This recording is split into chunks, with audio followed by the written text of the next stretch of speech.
It was just right in my face. Right, but that's because it's lighting us. So Yeah, there's no way to indirectly light us. Well, I mean, there's a lot I don't understand about light. I've been here before, and I never had it hit me right like Well, that. we were using that light, which has that big umbrella in front of it. Well, why aren't we using it now? Tonight is the night. With the ratings war in full effect, we break out all the secret weapons tonight on episode 34 of the Dastardly Jabber Jawn. You've been asking for it in your letters and telegrams, sent via the telegraph lines Mr. Moore mentioned last week. So tonight Steve Moore will appear shirtless to exhibit his beautiful bird tattoos that appear to fly across his chest as he flexes and breathes deeply. Nathan will perform on a guitar strung with the golden hair of 99 angels, and one old opossum, creating the sound of a choir inside your brain. Have your Magnavox tape recorders ready so you can capture the song tonight and make copies to trade in the mail within XCon for an early live Van Halen performance at the Dart Room in Alabaster, CA circa 1982. Kyle will make panties drop as he says the name Popeye with a continental accent and I'm laughing so hard I can't even think of what to write next. And we will announce our candidate for the Best New Song at the Kids' Choice Awards to be held at the gorgeous Grand Ballroom in Las Vegas. Seriously, what else you got going on a Thursday night in the middle of August? Oh, one tidbit I did learn this week that made me feel old is that in volleyball now you can score a point either while your team is serving or on defense. I thought you had to be serving to score. Nothing stays the same. Nathan posted all the places to go to listen, so gather around and relax. 90 minutes of free entertainment, and we might even mention you by name. They used to play to 15, you never know. They played to 25. Oh, really? Opening credits are on.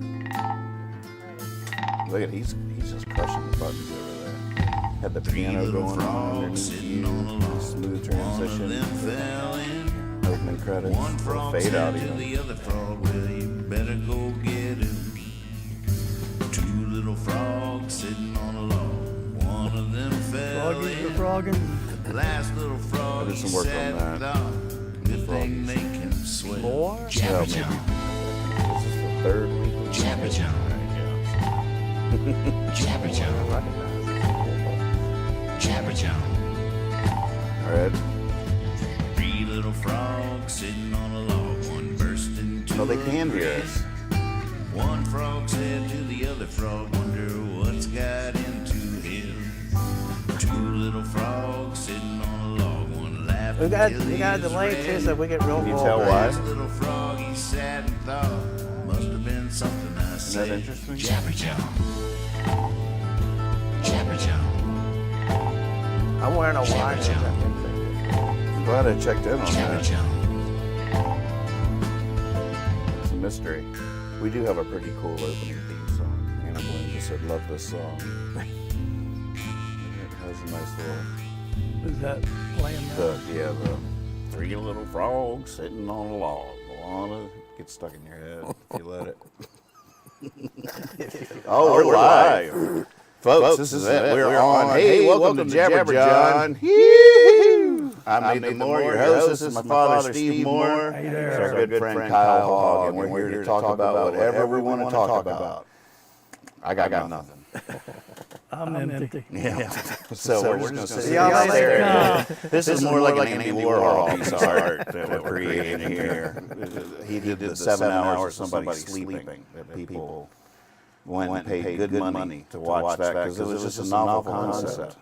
Sort of like you just got to be the first to do it, and then you call it art. Blank canvas. Well, I remember a couple weeks ago we were talking about Edie Sedgwick, you know, and I've seen interviews where she sat beside him on the Mike Douglas show, and Mike Douglas asked Warhol a question, he'll just lean over and whisper the answer to Edie, and then she'll turn and answer, so you never hear his voice the whole time. So apparently there's an echo.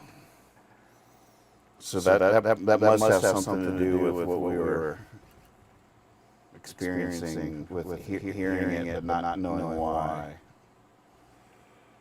So Which came first? which came first? Right. Is the echo the real thing?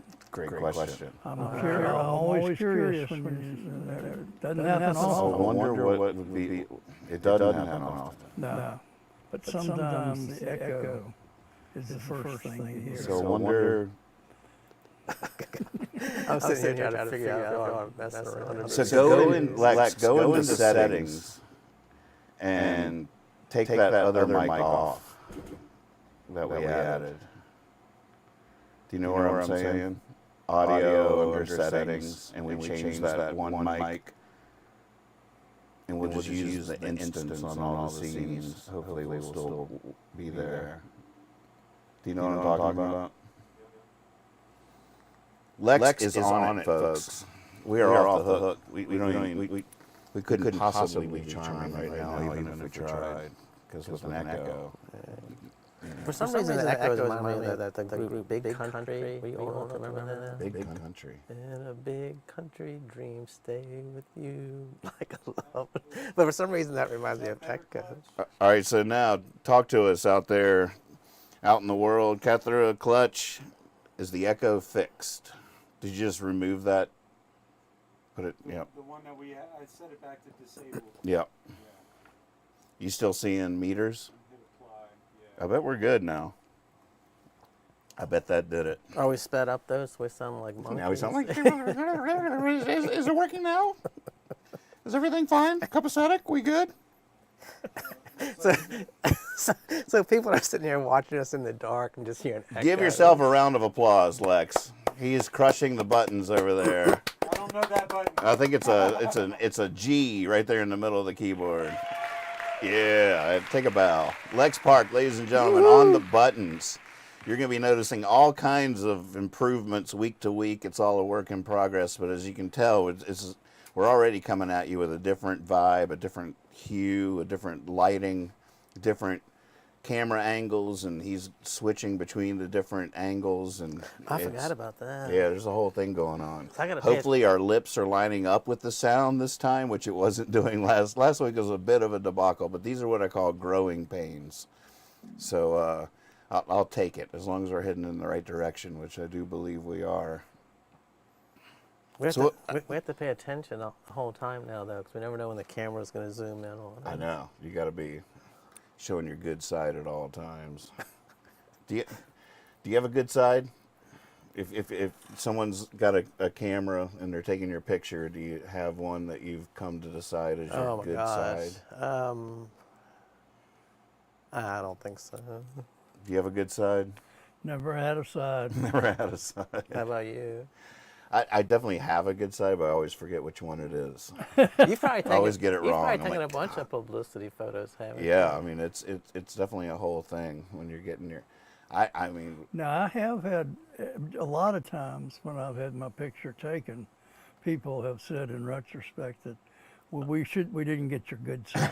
I thought it was going to go the other way. Yeah, they've often said that, but then they never really say anything else about where my good side is. I was going to say that it's never come the other way. Like, No. oh, that's your good side right there. Take Oh note of no, that. that's never really come up. Well, we've taken your photo from every angle, and we still haven't found your good side. That's the feeling I'm getting about the whole thing. Maybe we could look down. Whose side are you on anyway? I remember back in the early days of the amusement and with Davis and stuff like that, like the band had to do a proper photo shoot for promotional material. Yeah. This was before phones had cameras on them and everything. Right. You had to hire a photographer, go into the studio, decide what the look was going to be. You had to really think about your wardrobe, and you go in for the photo shoot to print up your 8x10 That's glossies. right, to mail out. To mail out to all the clubs. That's right. And then, you know, when you really knew you arrived, is a lot of clubs had hallways with 8x10 glossies of all the people that had played there. Oh, my gosh. So someday you would dream that your 8x. So when you went in for your photo shoot to get your 8x10 glossy, you had all these images in your mind of someday I'm going to be on that wall at that one venue that we always played at and saw all those. Someday we'll be up there, and this will be that picture that we're making right now. There's a lot of excitement in all those things. How about at the deli? Did they name a sandwich after you and hang your picture up at the deli? Marina is named a sandwich after me. Was your picture there, hanging up there? Mm-hmm. I was on the wall there. Well, that's apparently Marina is looking for a new partnership. I saw that. There's Moor Moore Renos. I don't Just know. putting it out there. I don't know. I was just thinking about, we were talking last week about Olin Mills. They probably had like a card catalog where they would know your good side. So if you went in like a year later, Oh, they, right. what's the name? Steve Moore. All right, turn to the right, please. Right. Now, that's a professional bunch. That's exactly right. Yeah. Silas in the chat says, but the question is, was there a paragraph on the back of each of the glossies explaining what each one was? Wow. I feel like that's a line from one of my songs right there. Did you have your name printed at the bottom or something? Or not your name? Yeah, but the it band was name? always the name of the band, or I don't think Nathan Moore ever had an 8x10 glossy, but Surprising Mr. Davis and The Amusement definitely did. And then it would be the name of the band, booking, phone number, Right. agency, manager, phone number, agency, all that kind of stuff. Did you carry a stack of them around to autograph? Mm-hmm. Man. It was a whole thing. I could dig out a couple out of a box here, but if I left camera for a few minutes, I bet I could find We some, you some should old- sell those down at Art High. Autograph, man.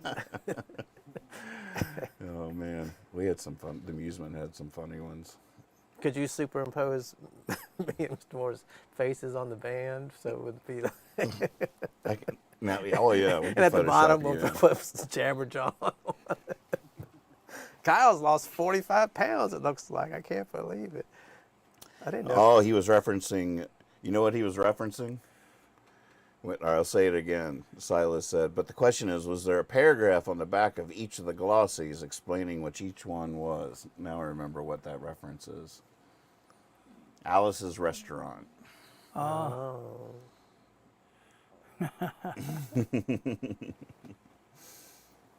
Yeah. Now I remember. Now I remember. Yeah. So what's new? We went camping again since I saw you last. Yeah. Tell us, what was the most traumatic thing that happened on your camping trip? The most traumatic thing was pulling onto the interstate for the first time, pulling my teardrop I'll camper. bet. And having to come up to speed. When I mean, my heart was pounding out of my chest. I was just like, oh, just a little bit of a nervous wreck. But then when we got out, at one point, I looked over at Catherine. I was like, we're at 60 miles per hour. And we knew we had arrived. I was doing it. We're only 10 miles under the speed limit. Yeah, we were definitely 10 miles under the speed limit still. We'll be there in a few days. Just go don't around. worry. I was hanging hard in the right-hand lane. Now, how about once you got to the campground, everything was hunky-dory? Everything was pretty much hunky-dory. Wow. Yeah. So do you have to back in, or do you just pull? Oh, I did. Backing in was interesting. It was the first time I had to try to position the trailer, Right. and you get everything backwards. No matter what, I still don't have it. I did back it into Saul's garage for the first time myself. He usually did it Oh, for wow. me. So there's a lot of inching up to owning this reality. Because he has, a narrow entrance to his driveway, and then it's a steep drop down to the garage. But I backed the teardrop into its home in Saul's garage at the end of the trip. So those are pretty proud of all that stuff. But it's always very hard if you've never done it before. If you're pulling a trailer or something with a car, which Ethan's about to do. Ethan Hawkins is moving to Nashville this weekend. Really? He was out of here today, but he went to get his U-Haul, and he had a hitch put on his car, but didn't realize he also needed the electrical wires to control the lights on the. So the U-Haul was like, you got to get this put on your car before we'll give you a U-Haul trailer. So he's Wow.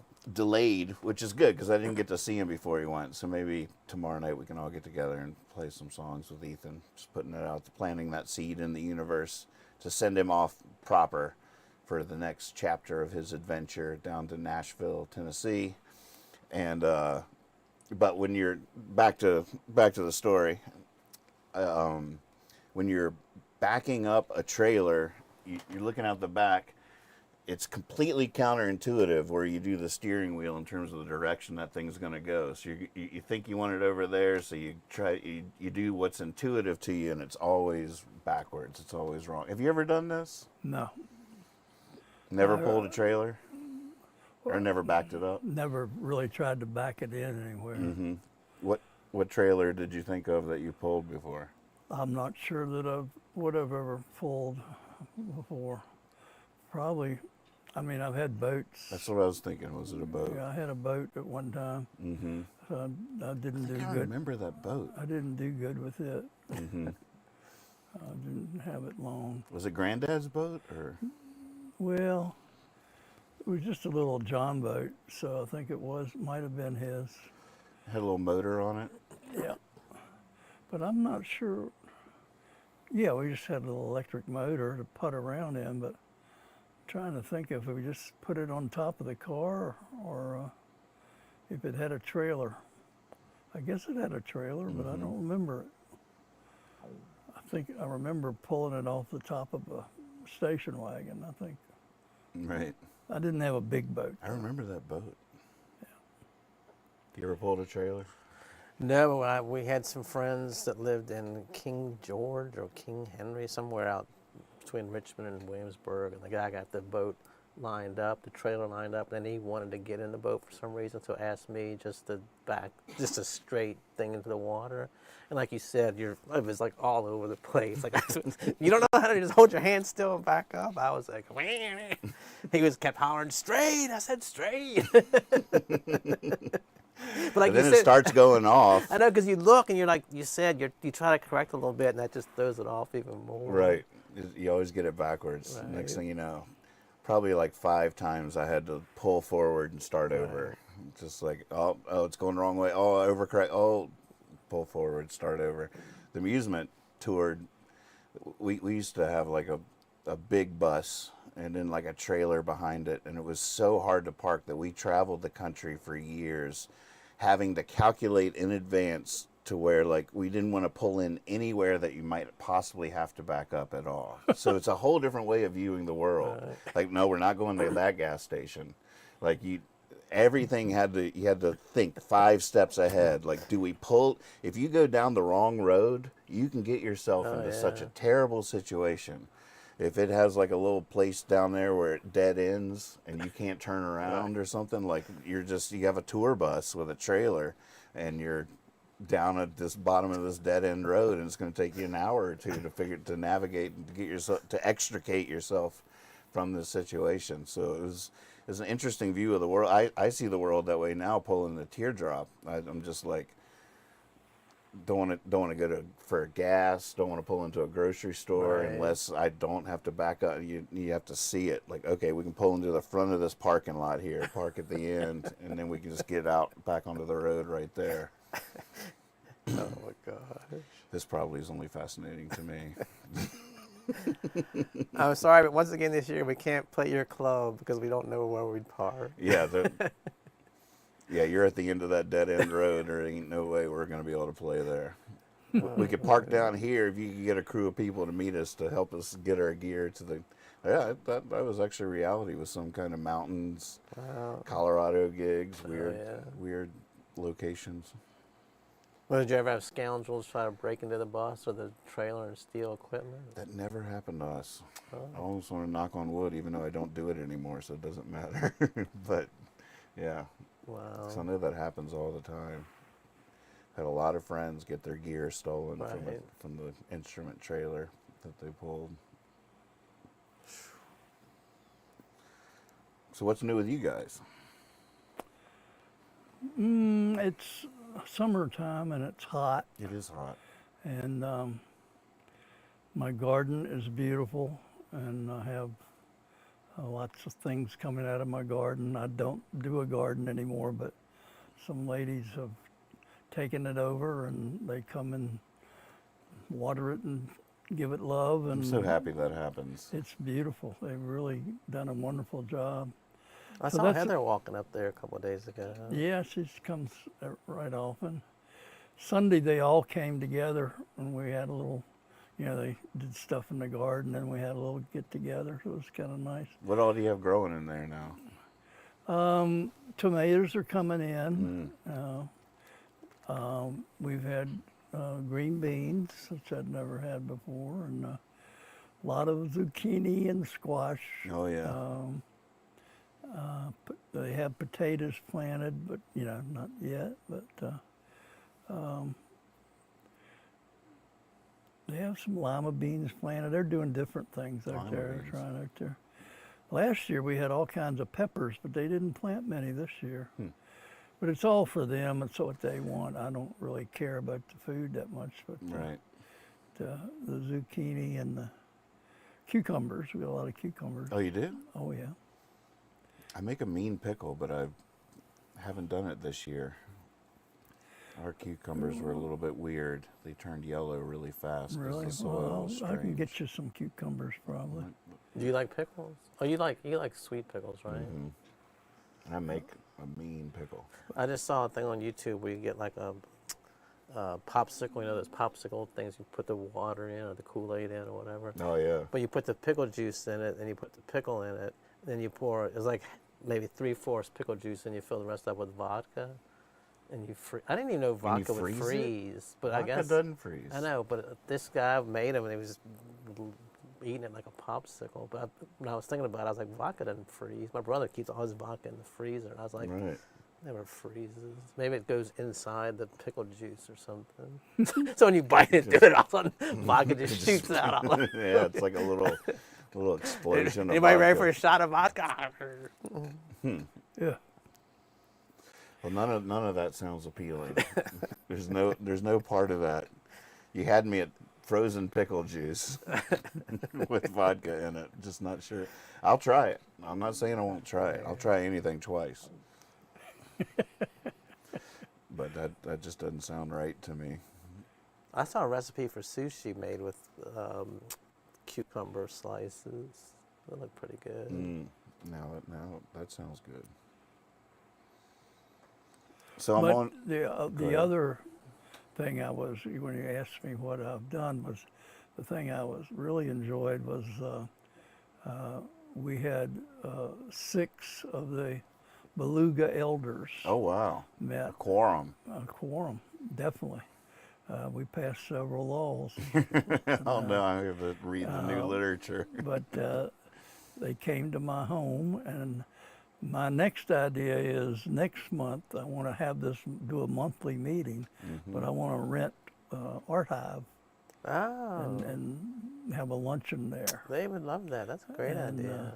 We had 6 belugas, and there's a couple that couldn't make it, but that was pretty good for That's amazing. It was, and we're all getting a little age on us, and we just don't get out. So just to see all of us together at one time was a blessing. Well, that's cool. It was a real nice time. But I do have plans to. Here's another thing I've got plans in terms of rentals. I'm going to rent. I say but I think I can probably get a little help here. But I have an idea that would be good for you to do a show. Ooh. I'd like for you to do a show, and I'd like for you to have some friends come if you would want to. But I'd like to do it at the lime kiln, I don't even know if they rent that. because I saw when I looked there, you told me that Amy was playing there. I checked them out, and they had a whole thing there. We rent Wow. You can lime just rent kiln it. for rent. So I think that Jawn, as an entity, should rent them to follow through. Would like for you to do the groundwork there, and get a hold of the people at Lime Kiln. I don't deal with them because I had an incident earlier in my career with them, and they probably don't want to. It sounds like deal Steve with Moore's on the phone. This is my second rental. No, I'm just kidding. I love Lime Kiln in terms of the atmosphere, and they have good people down there, but I don't know anybody. So it'd just be like a private party. It's a Basic. It would be a private party, maybe next, a year from now, And I I'd doubt, like they, I for doubt they let you use their sound system and stuff like that for a thing I like don't that. care what they'd let us. They would. No, Sure, they're I'm just- renting it. I'm just saying they probably just rent the space for parties. Well, we As can. far as we doing can. a performance might be a little. Well, These are questions you're gonna have to ask. when We, you uh, You got any investigate it. paper? I can write this stuff down. Yeah. Well, we'll find out if the sounds. I would think they would rent it to us. I'm sure. But no, Heather, good to see you. that's an odd. Yeah, if anybody has any connections at Lime Kiln, check it out for me. You on that? That's on my to-do list. Yep. Investigate that. I was gonna show off. I went to the Art Hive Big To Do and I got a necklace. Oh, look at that. They sell necklaces? Made by a local artist. So unfortunately, I can't remember her name, but Oh, look at that. Oh, that looks like the Hippie Fiasco logo. well, does it? If that middle thing was a lemon. Wow. So Art Hive has Watch. cool stuff like this.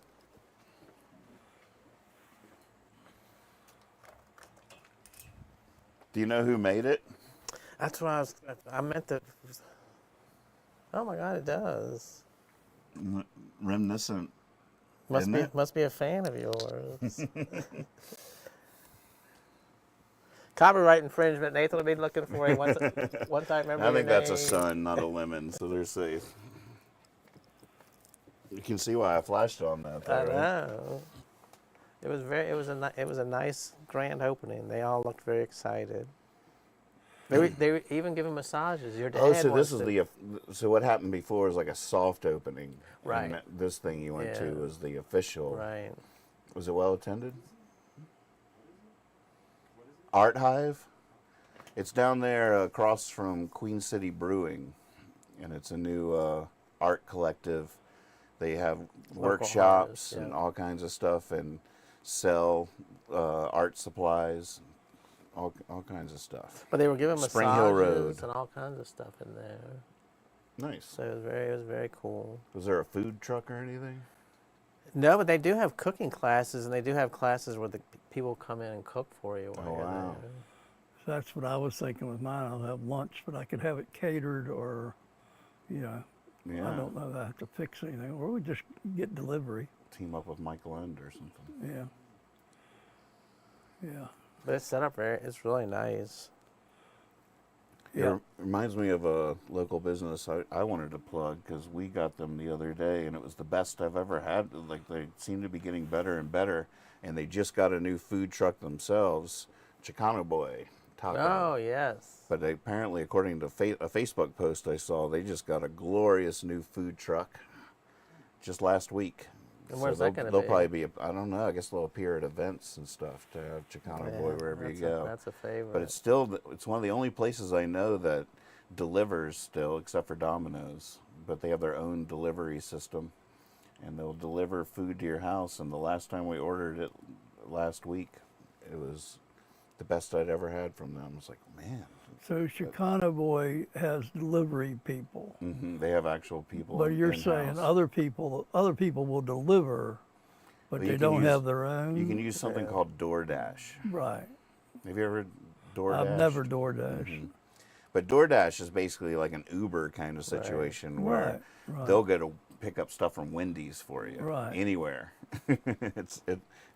That is the whole thing.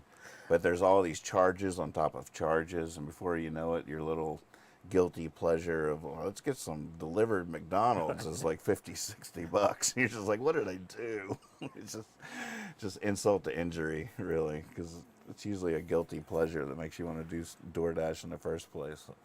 I remember when I was leaving New Jersey to move back down here, people at work and just friends were like, man, it's like there's a certain place you want to go to, is there a restaurant you want to go, what do you want to eat? And I think somebody said, what do you want to eat when you get home? I said, Chicano Boy. And everybody's like, like, that doesn't sound like a restaurant, like it's some dude I know here, you know. Well, I can't wait to get back to Stanton and eat me a Chicano Boy. It's either And they were all looking at me. I was like, oh, no, it's a restaurant. It's a restaurant. it's not cannibalism. Good to see you, Steve Conroy. Welcome to the show. Chicano Boy has a restaurant in Richmond now, too. Right, Midlothian, it's and, a locally owned business that is branching out. There, what's it called when you it's like a chain Franchise. franchising out, building them in other cities. My nieces and my niece and her husband, they order like the big plate of just potatoes with the cheese and stuff on it. Oh my God, it's so good. I usually get the single serving there, but when they brought out that whole thing, I just wanted to scoop it and like, y'all go get what you want. I'm gonna eat all Their this. queso is so good, and their homemade chips and their queso. Ugh. Could make the Homer Simpson sound. Yeah, that's a nice place. All right, I have something we can talk about. Go for it. Here's an ethical dilemma or whatever. It's like a starter for a conversation in philosophy course or something. You ever heard of the trolley problem? No. The hypothesis is this. You have a trolley going down a track. If it keeps going on course, it's going to kill 5 people that are on the track and can't get off of it. You're standing next to a lever that you can push that will reroute the trolley down a track where it will kill 1 person who's safe at the moment. They would be safe. Do you push the lever or not? So it'd be you've decided to kill this person to save the 5. But do you know who the person is? But or if is you it a don't random well, person? we don't know. But if you, and does that matter? No, but that's not. You don't know. Like it would be you that. You don't would know die. any of the people. Okay. Maybe. Or you could say it matters if you know the person. Like that could be where the conversation goes. So No, but so your choice is somebody on the trolley, not not the person that you might know. It could be just a random person. could just be random people. But the initial dilemma is if you do nothing, 5 people will die. If you hit the lever, 1 person will die, but they'll die because of you and the decision you made. What's the right thing to do? This is what I would do under those. This is what I recommend to all of my students. What you do is you fake a sneeze. And hit the lever. And hit that lever. What? And walk away. I'm intrigued. I feel like Well, you're that's onto it. something. Yeah, I think you just. Boom! Excuse me. Oh, Now, bless you. what were we talking? Bless you. Oh, those 5 people are alive. Oh, Danny's dead. All right. Well, I'll see y'all. Y'all do anything tonight? So that's the way I would handle it. I like it. Yeah, I think But why do you fake the sneeze? Why not just do it? because I don't want to take any responsibility. Plausible deniability. I don't want to. I want to deny it to my soul Right. that I actually killed anybody. Right. No, I sneezed. Right. Well, who are you talking to? I just sneezed. Eventually, you'd believe it yourself. No, but I already do. I don't, Already I don't do. understand. So it's up to you either way. So wouldn't you rather kill 1 than 5? Well, I mean, you could convince yourself that you just, you didn't do any, that the inaction wasn't really an action. You just let fate take its course. Okay. You didn't intervene. You didn't interject your will into the natural course of things. Could have just said you didn't speak their language. Now what if 5 of them might die, and 1 for sure would die if you hit the button? Go on. Well, that makes it a little bit harder. 'cause- It makes it way harder. Because you wouldn't want to definitely kill somebody just because 5 might. yeah, then you find out if the trolley guy was stopping it anyway. Right. I got brakes, dude. But Tommy's dead. And please cover yourself when you sneeze. What? I think I would make the 1 person die. You would hit the lever. Now, would it change if you knew the 1 person? Or like if I liked them or didn't like them, it would. Yeah. Would you still sneeze if you knew the person, the 1? Yeah, harder. I would try to, not be responsible even more. Would if it was one of your children, would you still sneeze? Um, No, right? I wouldn't think I would have to. No. I could make a statement there. Obviously, that depends on who the 5 are, too. Right, right. I don't know. So if it's 6 random people, I would let 1 random person die. Mm-hmm. And then I would attend the funeral and tell them I was very. I wouldn't say that that wasn't me that pushed the button, but I'd be very sorry for your loss. and then I would blackmail the other 5 so I could quit work and they'd have to support me. Like, if it wasn't for me, you'd be in the ground right now.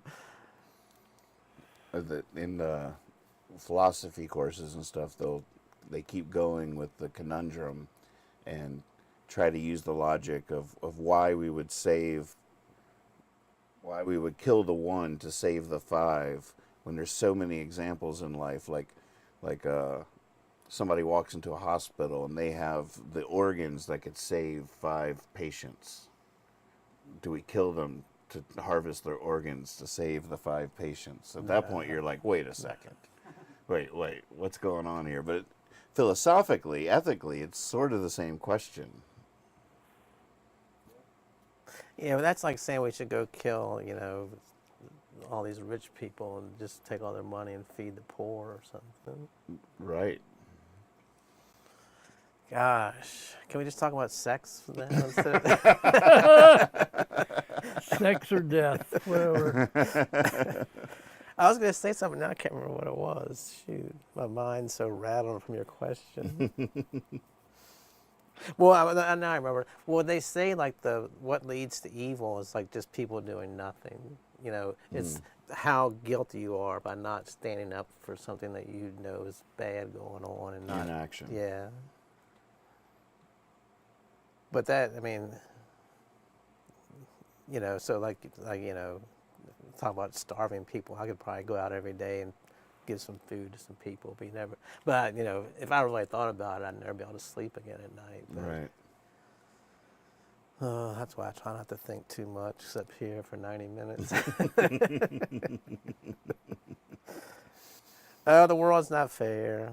Mm-hmm. But it's easy to talk about, but that would really be hard if we talked about this, then all of a sudden we just were on a trolley going, and you're like, all right, you said you were going to do it. And he's like, Nathan, stop. Why we're not kidding around anymore. No, you got to do it. Then I'd probably do nothing and let the 5 die. Right. If it really came down to, all right, you said you were going to do it, I'd probably just be like, no. There's so many conundrums, like to not trust yourself to be able to make that call, like, and you might be right to doubt yourself because that one person that you decided to kill was going to cure cancer. Right.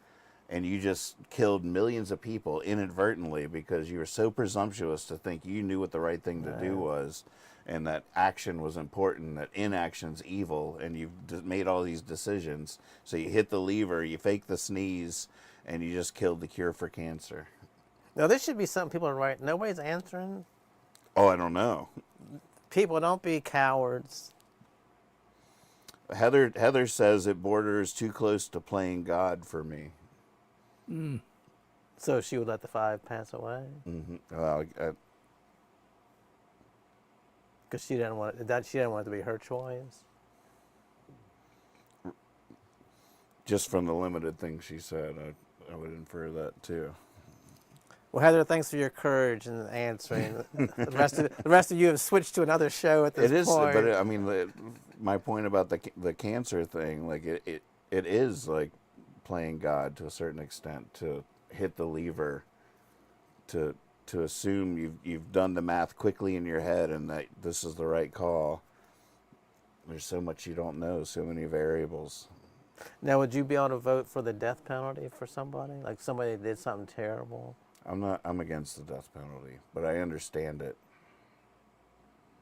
Which if I got put in prison for life, I would say, please give me the death penalty. Mm-hmm. I'd rather just say, all right, I'm guilty, take me out in the back parking lot and blow my head off. Don't put me in jail for 30 years. Right. I don't understand how people I guess it's the natural instinct you want to live, but if they said you're going to be going to this cell for who knows how long, I'd be like, oh, God, please. It does seem like the death penalty is the easy way Yeah. out. You never hear them threatening like solitary confinement for Right. life. Like that would be cruel and inhumane, whereas the death penalty seems like an easy way out to a certain extent compared to what it could be. Man. I don't know. What do you think about the death penalty? Culturally, I think we should be beyond it, but I don't believe all cultures are there yet. And you know, putting somebody in jail, you know, sometimes I think it's just economics. I mean, why should I feed you for 30 years? Mm-hmm. I just want to get rid of you. Right. You are not a good human being. Right. I don't think you ought to be around. That's what society has said to these people. But then why do you take them on for 30 years of food when there's people out here that are good people that are starving? Right. I don't see that either. So Mm-hmm. I'd say if they're bad enough to be that bad, they're good enough to kill. I understand that. I do understand that. I don't believe everybody's got their heads on right to be able to participate in this world the way it is now. It's so screwed up. Mm-hmm. And I'm not making that call. Don't you know? Right. God is, but I think there's people out there that are evil, Mm-hmm. and they don't have any good intention. And I don't think we need them around. Mm-hmm. Period. And I don't need to redeem them. That's a problem when you get somebody that old or an adult that's doing that kind of stuff. It'd be nice to think you could redeem them and save them and all that. Rehabilitate them. But, rehabilitate, I don't know about that. I don't know that that's worth it at this point. It's such a. We have a lot of people out there.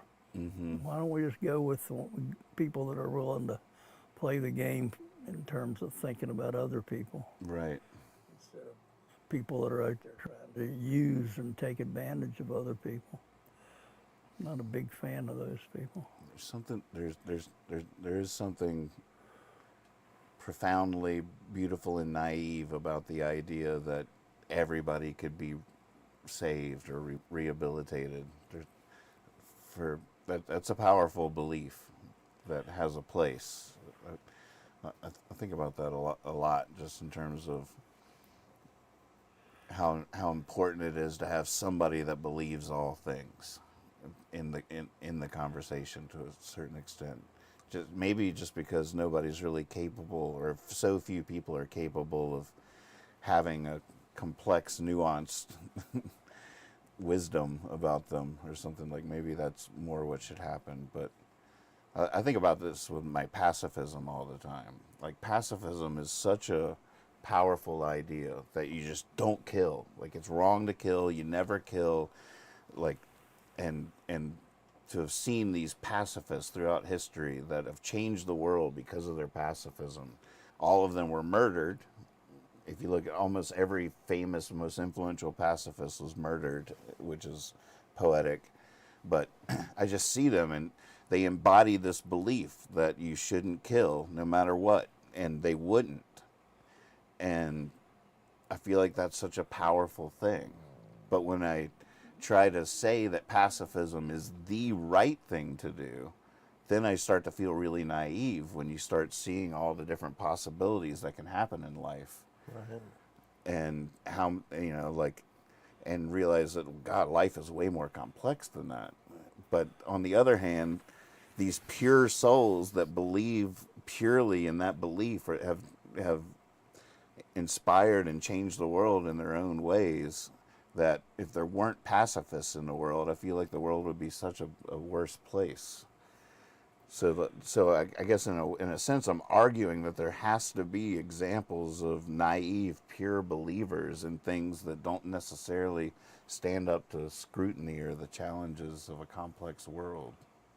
You know, when I hear you say that, one of the things that occurs to me is that as I look at my stand on something like that, is that it's not, I think a lot of times we think that there's a right and wrong way to do this. And that sounds like there's in the background, it's like, which way should you be?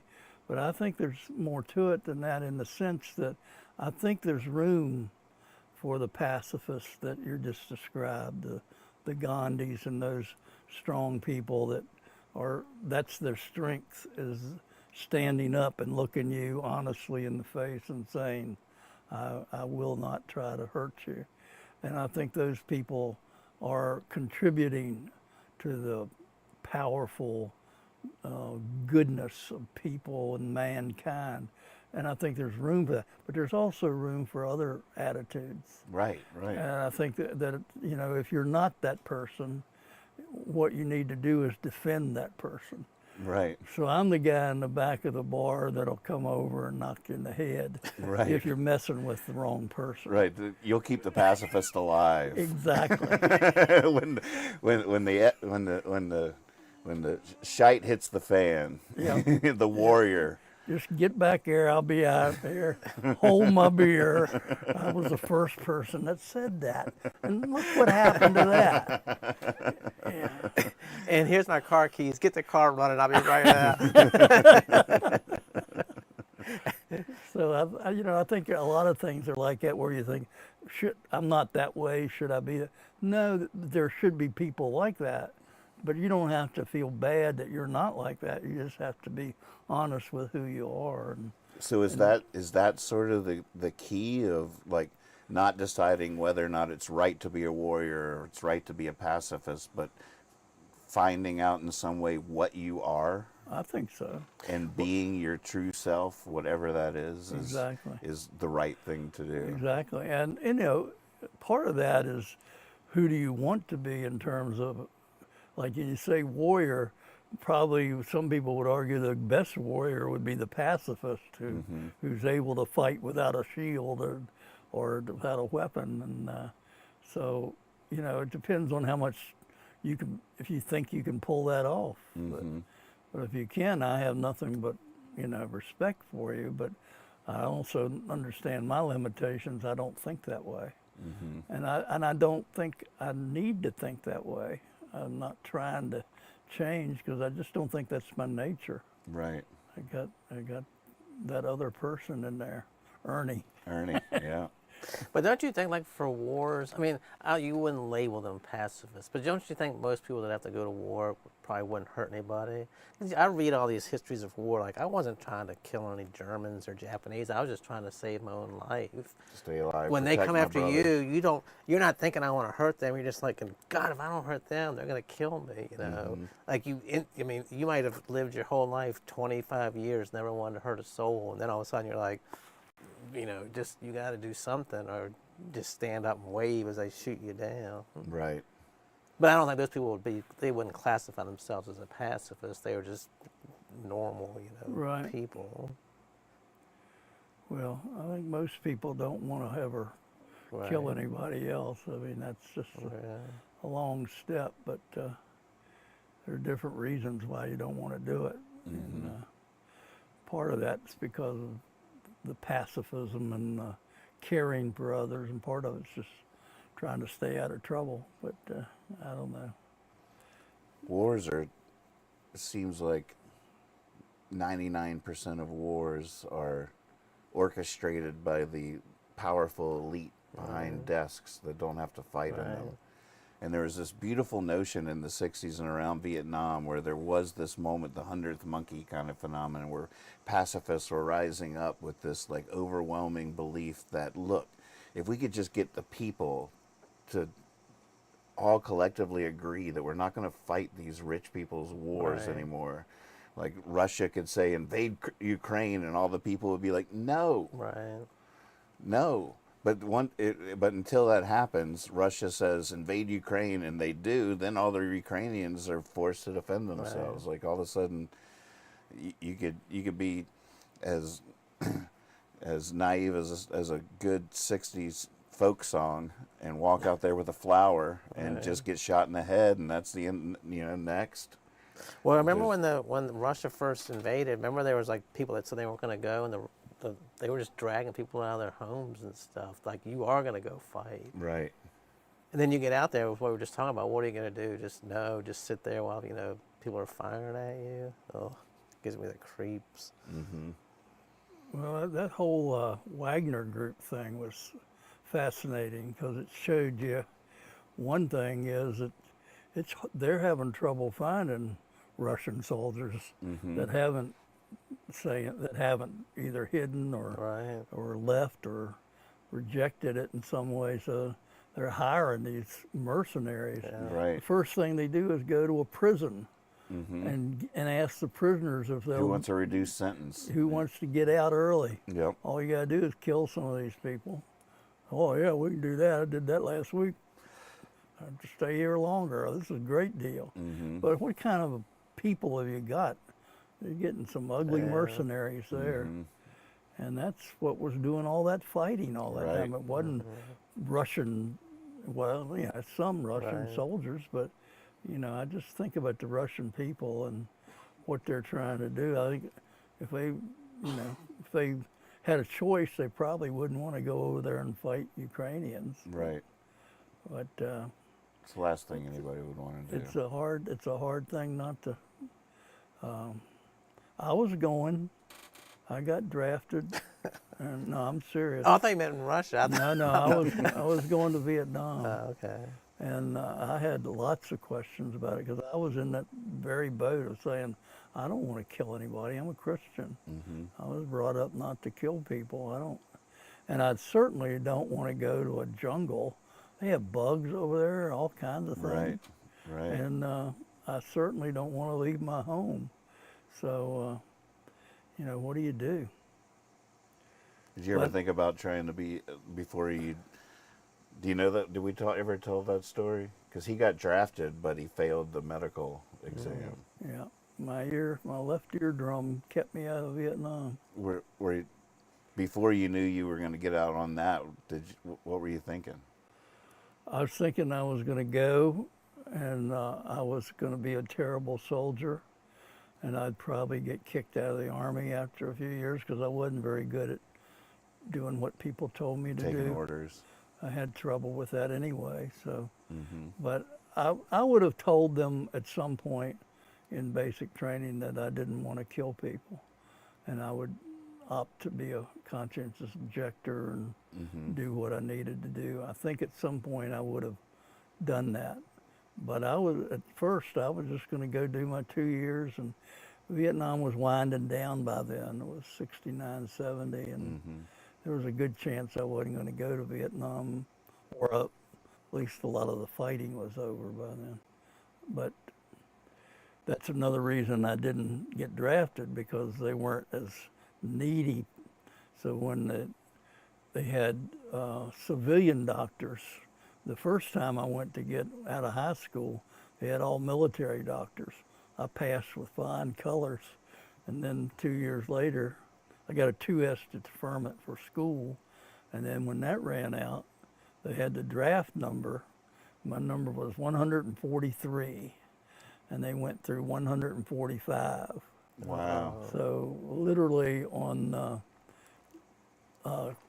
New Year's Eve in Baldwin Acres, you were in the back room playing in the hippie room, and there was a knock on the door, and we were getting ready to go to the New Year's Eve party, and it was literally a guy with a telegram.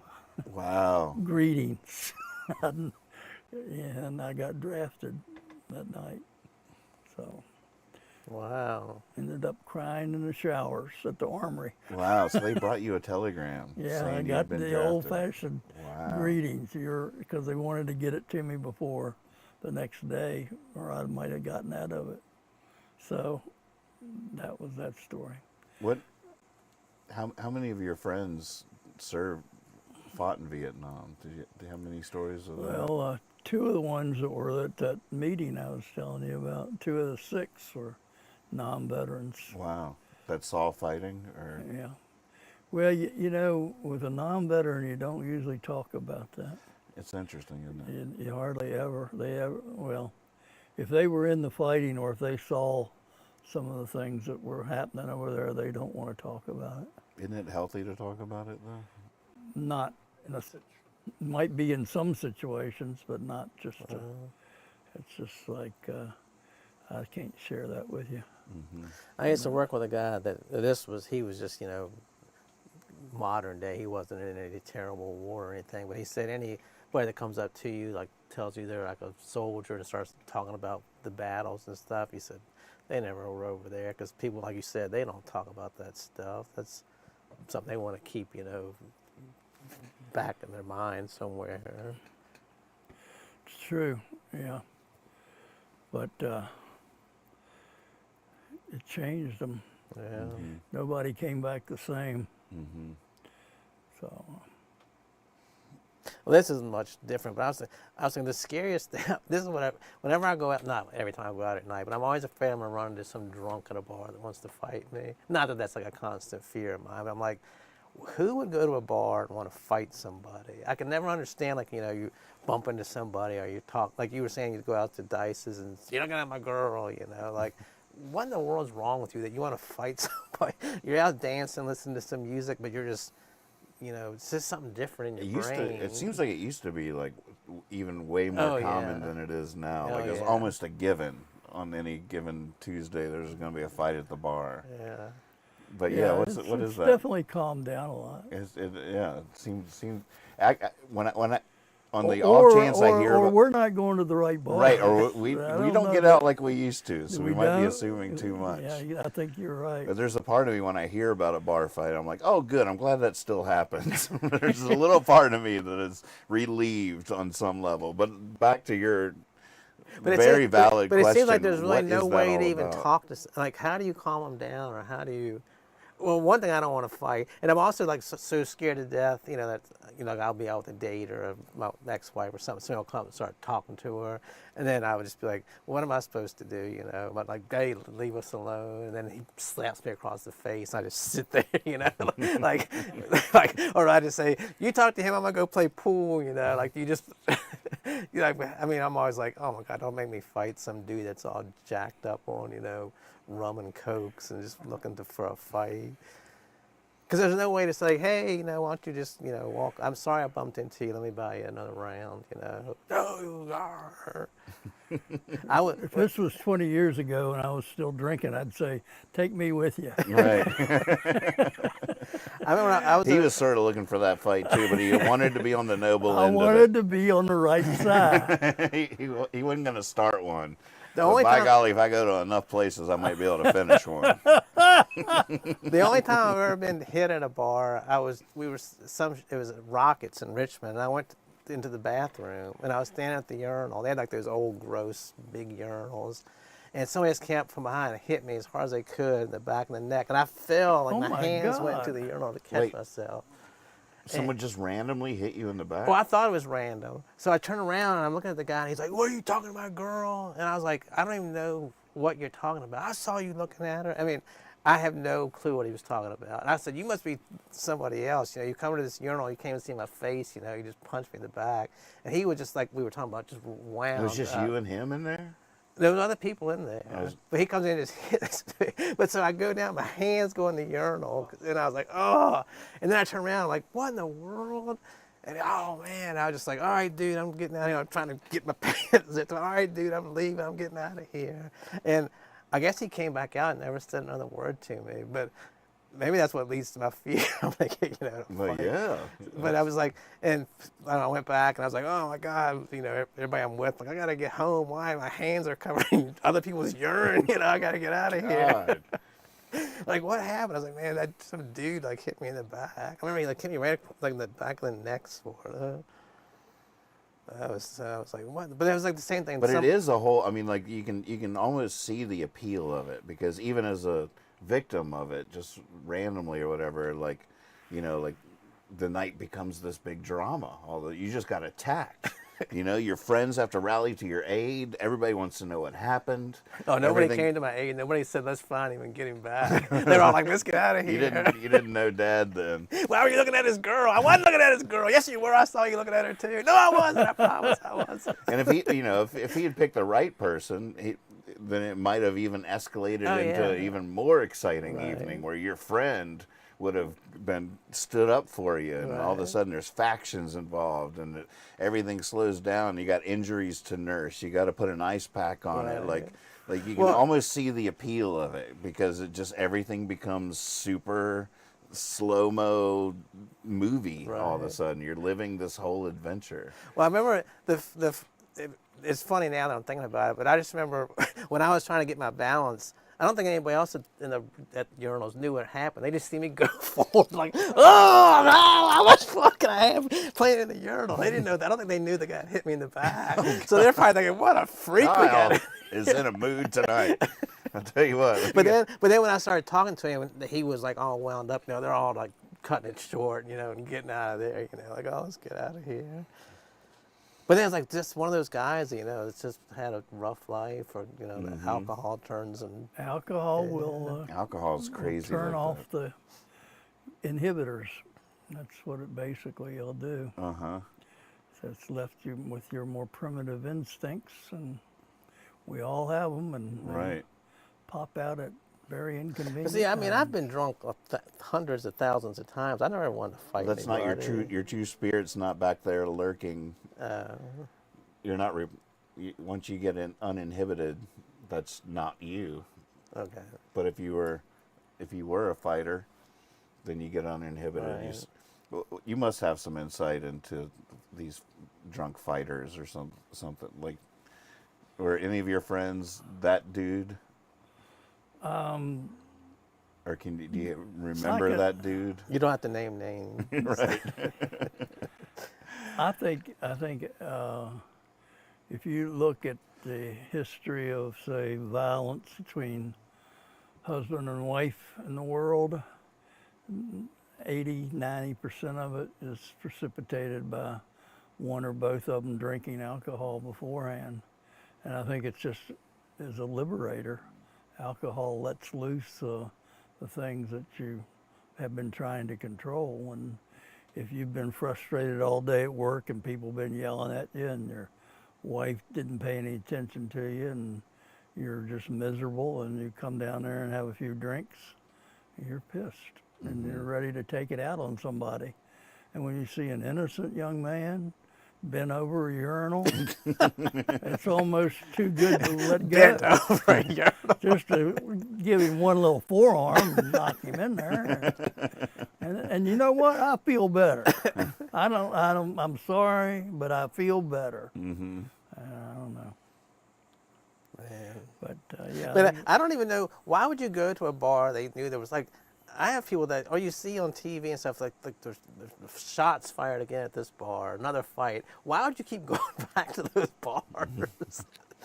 And For the drama. There's this thing now, like on Vice, the TV channel Vice, about professional wrestling, the dark side of professional wrestling, and how these guys are all like alcoholics and jacked up on pills and stuff.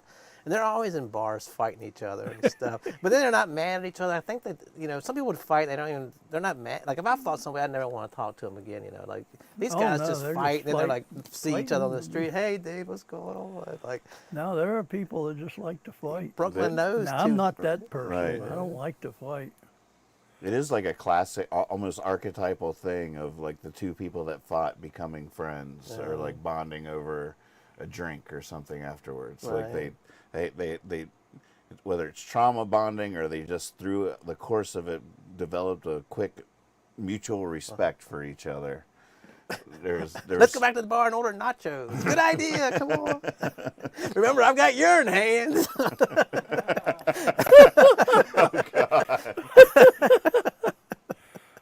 You go first. I'll eat second.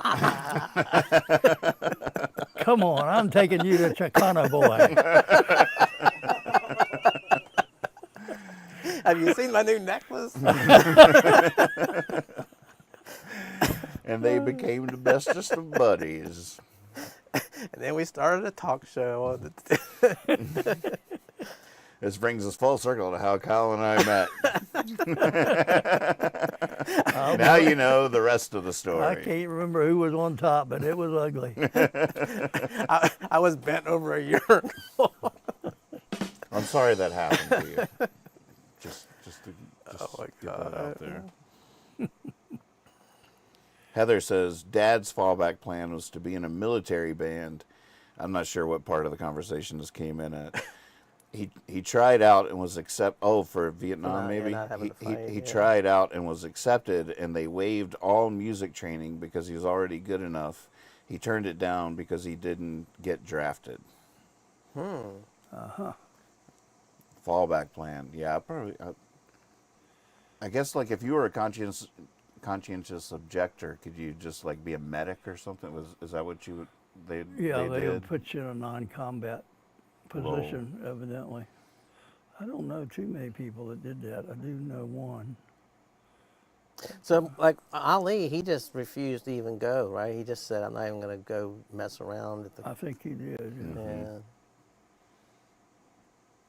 Which is another step. But you know, if you really wanted to say I don't want to support the war is wrong, then you shouldn't even be doing what I was willing to do. Right. But I wanted to serve my country because I thought that's what you should do if you were a patriot. And I wanted to be a patriot. Right. I wanted to like It myself. all went away. Oh, the camera might have overheated. They can still hear us? They can still hear, and we're still on. Check, check, check. All right, we'll keep talking. This is the part where Mr. Moore takes his shirt off and shows us his bird tattoos. Ooh, Sorry. ooh la la. I didn't know you can move like that.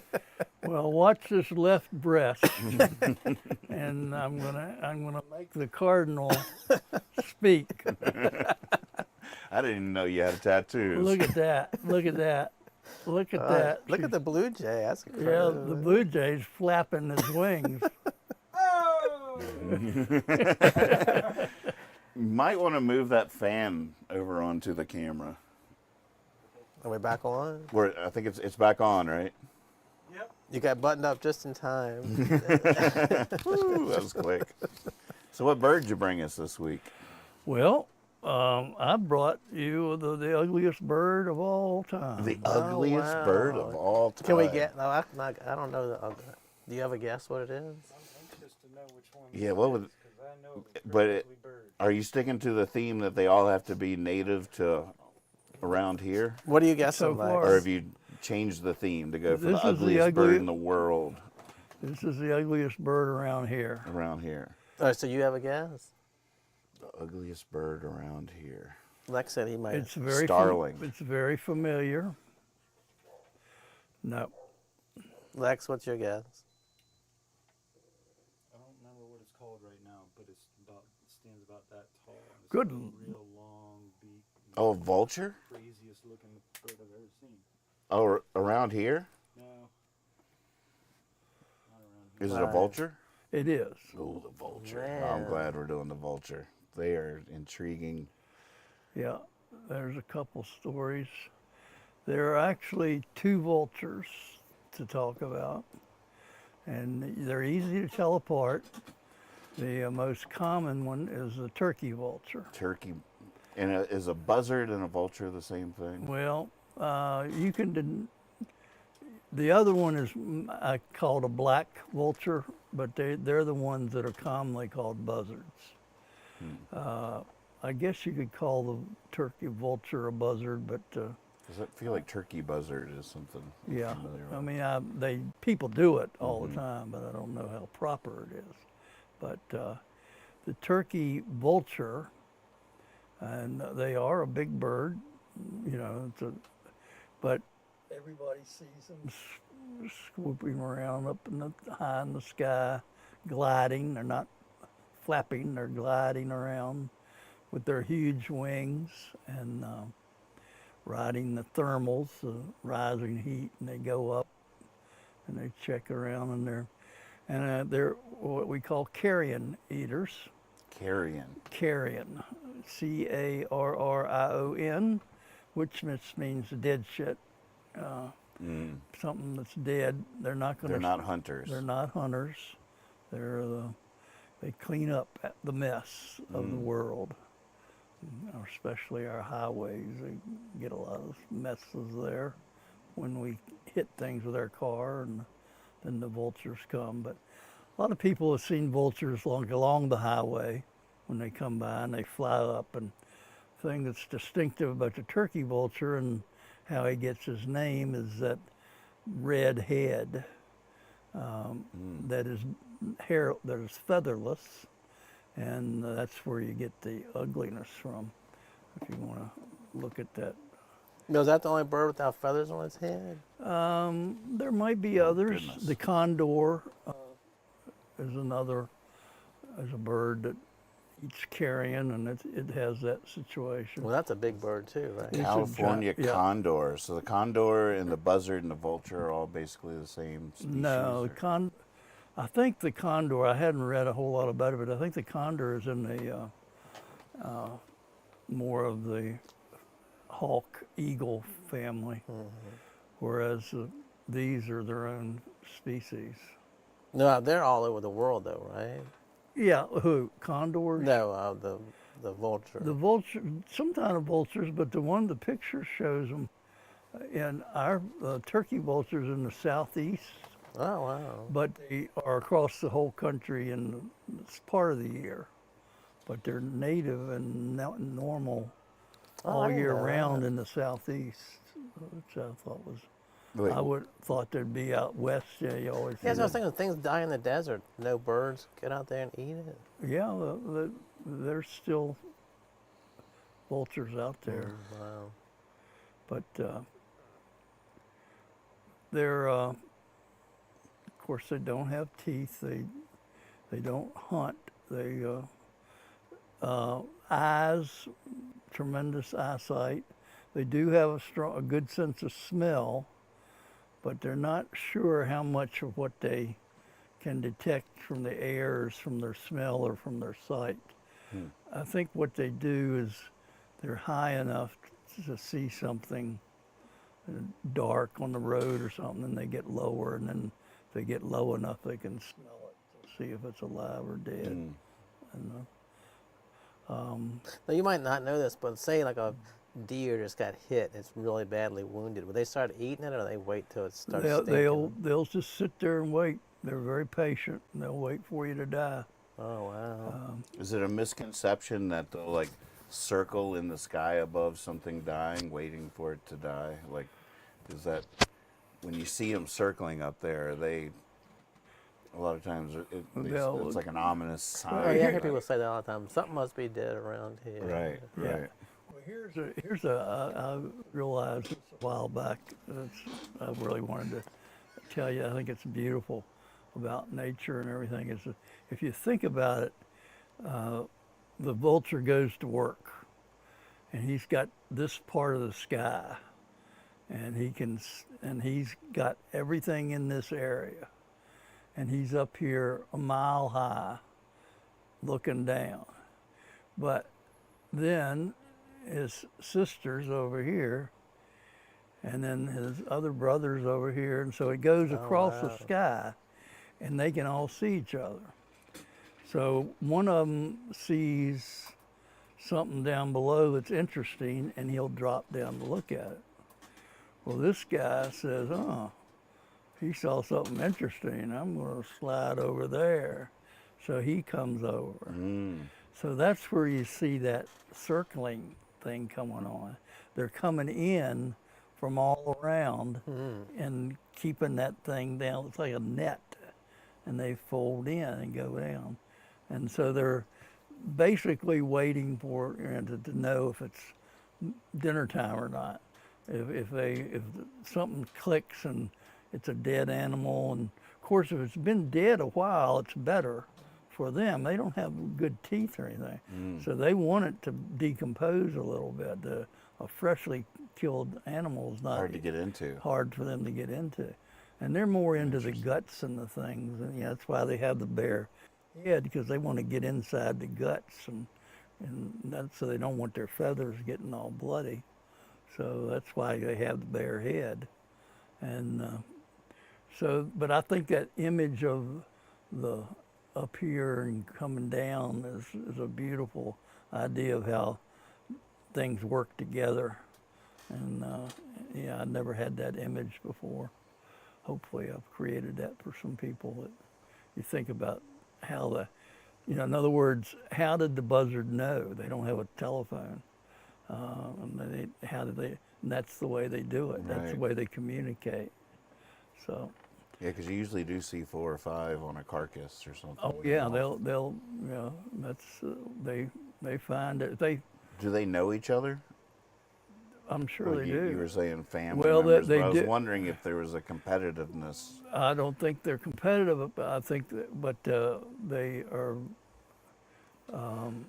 The other thing about that we talk about is that the people are familiar with is that they nest in large groups, either in a tree or a building or a barn or something. You'll see them lined up along a barn or a fence row, and then so they nest in the same group, so they probably know each other in that way, and that might be all family. Who knows?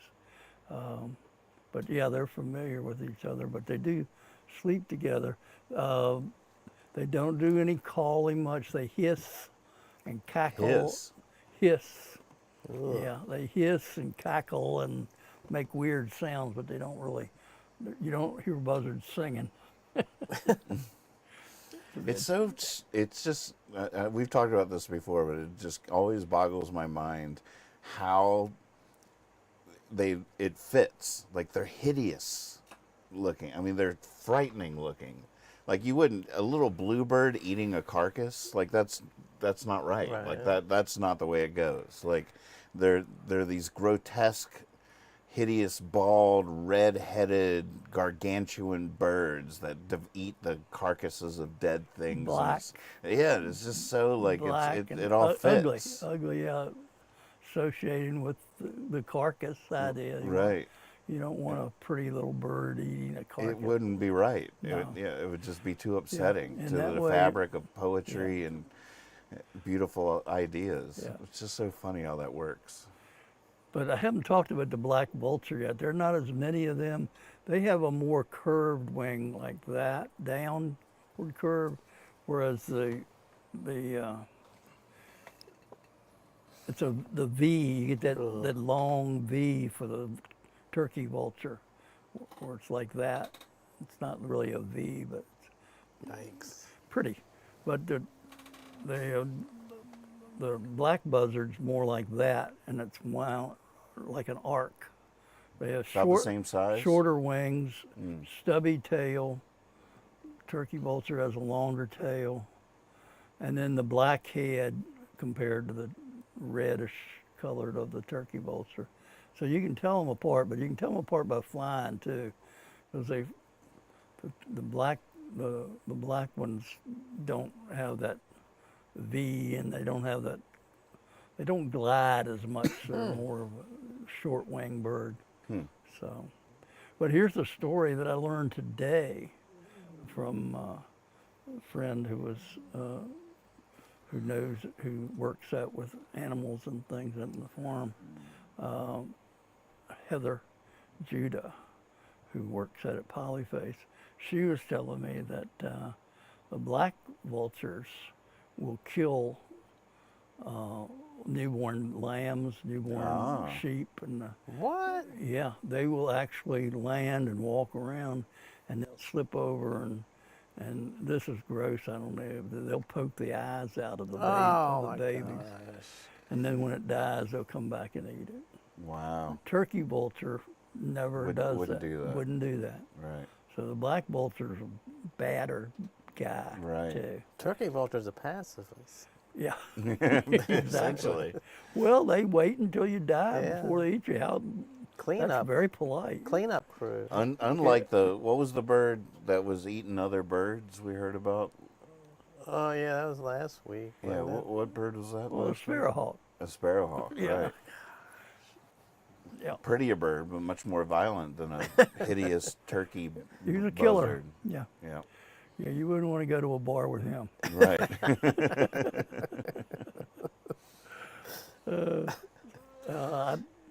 Yeah, I don't know much about their mating or anything like that. Do they make big? Oh, they don't make nests. They just sleep. They just land on something. They make a big old wooden structure like an osprey, just a big old stack of twigs, and It is pretty big because they're big birds. Yeah, they're a big You bird. can like see them in trees They from make far away. more of a platform than they don't really construct a nest. those beaks and everything. So I don't know, was it last year or 2 years ago? There was all those vultures all around Stanton flying around. yeah, they've been had trouble finding a. They were roosting in a set of trees in private property, and they got rid of them. They didn't. So for several days, they were wandering around trying to find a new place. Is that what's on the radio tower or the cell phone tower at the top of the street here up in the Reservoir Park or whatever? It's like I feel like that cell tower just has like 100. Are those buzzards, Lex?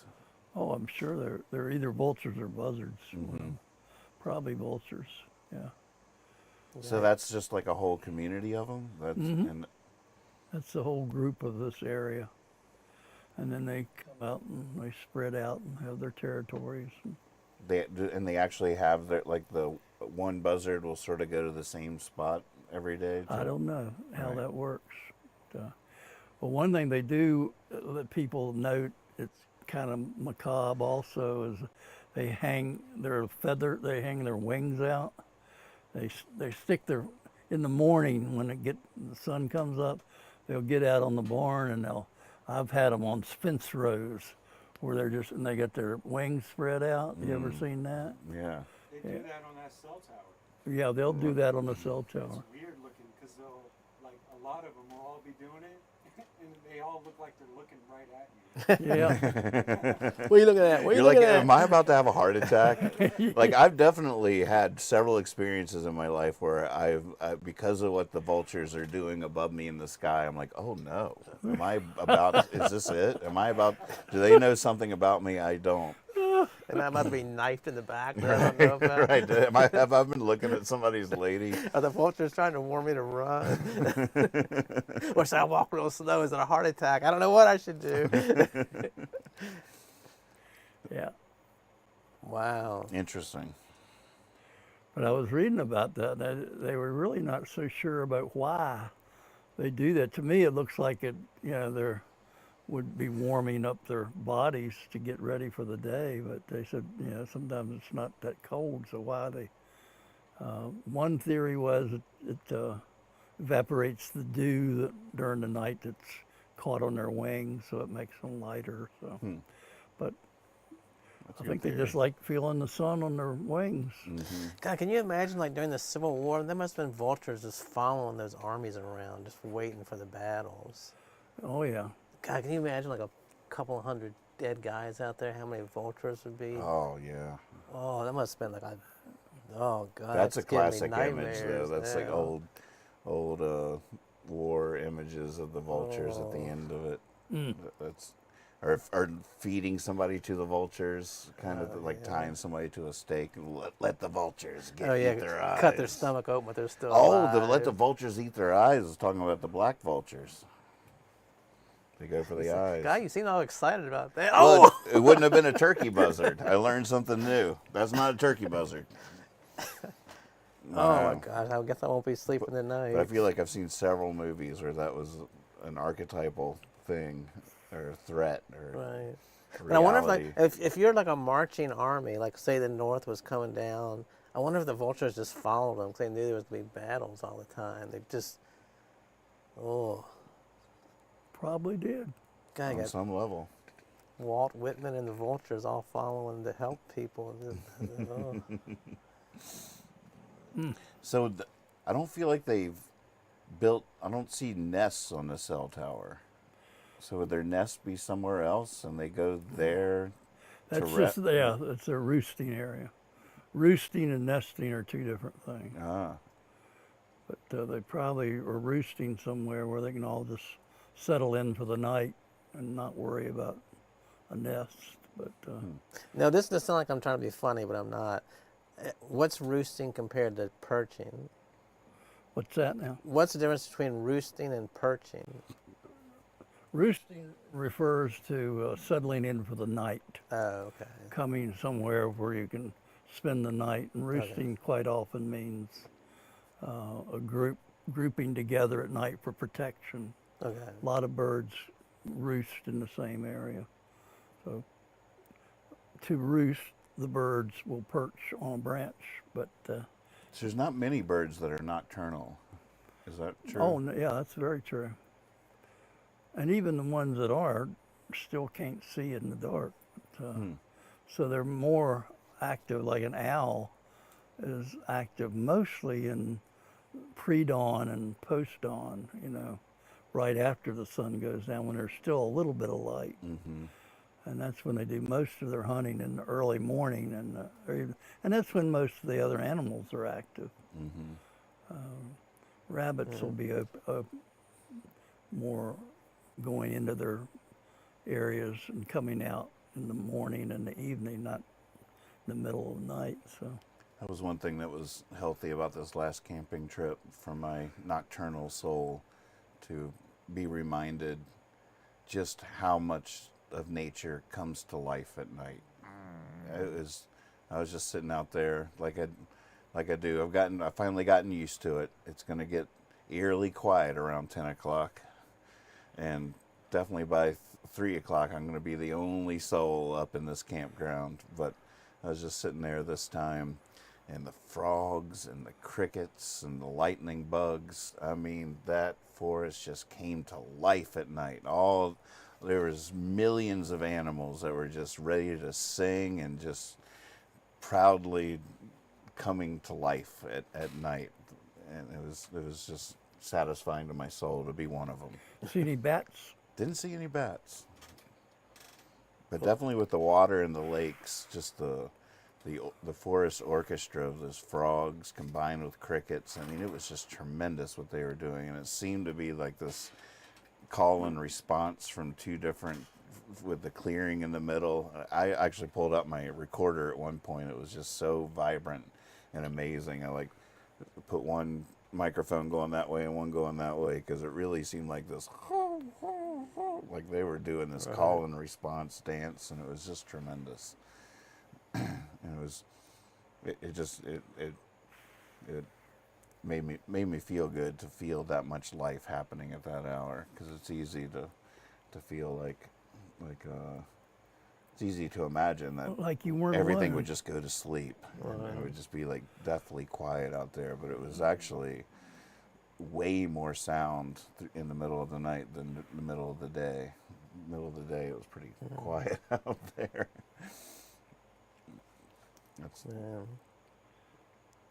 That's the song I'm working on from this trip.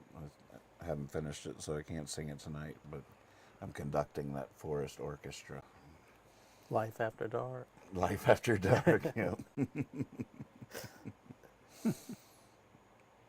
Waving a stick like a baton, of music maestro's magic wand, conducting this forest orchestra till dawn. To dawn. Wow. It's coming. It's coming. Hip hip hooray. Oh my goodness. We did it. Did it again? 8:28. Look at that. Time just flew by. The vultures are starting to circle. The vultures are starting to circle. Oh no.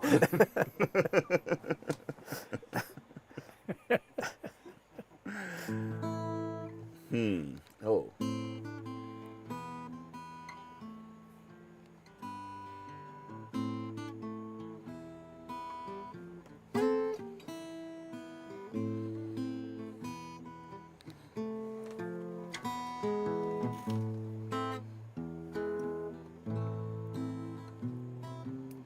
Don't tell anything in the sky, I'm down here.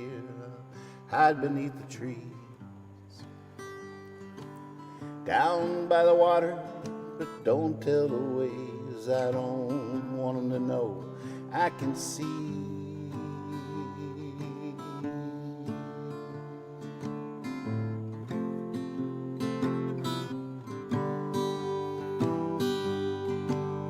The big lights, they're hardly worth knowing. You can't touch them, it just hurts to see them shine. The big lights, they've always been glowing, just messing with the people's minds. I'm a guitar, I'm a daydream, baby, on the end of a fishing pole. We did do some fishing. We didn't catch anything.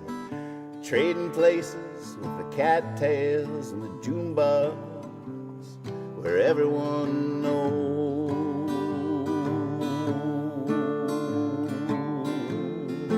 everyone knows.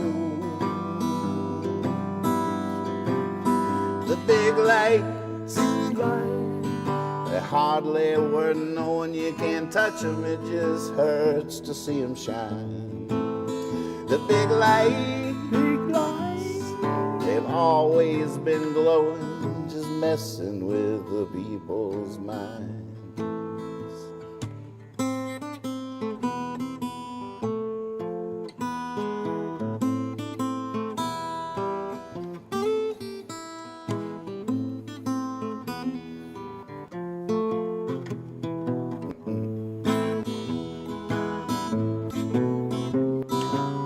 Passover morning, and the coals are still glowing. I'm still in a bit of a haze. There they go, I wonder where they're going these days.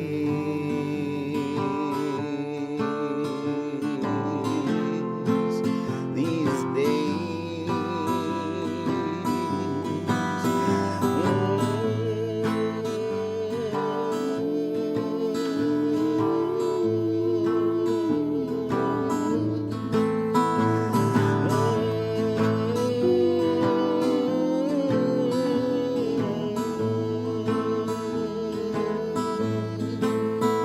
Big lights, they're hardly worth knowing. You can't touch them, it just hurts to see them shine. The big lights, they've always been glowing, just messing with the people's mind. Woohoo! Yay. Thank you so much for tuning in. We'll see you next time. Thank you. Jabber Johns. Love ya. Go kiss a signing bird. off. Go kiss a bird. You know, you can't write a poem about a vulture. Vulture is not a good or easy word to rhyme. Right. Vulture. And Torture. nobody ever wanted to write a poem about a vulture anyway, so it worked out pretty good. I feel like, I don't know, the Edgar Allan Poe School of Poetry might be able to solve that conundrum. I think you could. I was driving home from work yesterday listening to this British radio drama thing on YouTube. And this woman told this guy to go get a birthday card for somebody. She said, make it something pretty, some flowers or something glittery, or a red-breasted bird. I thought that was sort of sweet. That is sweet. Are we out? Yeah. Is it?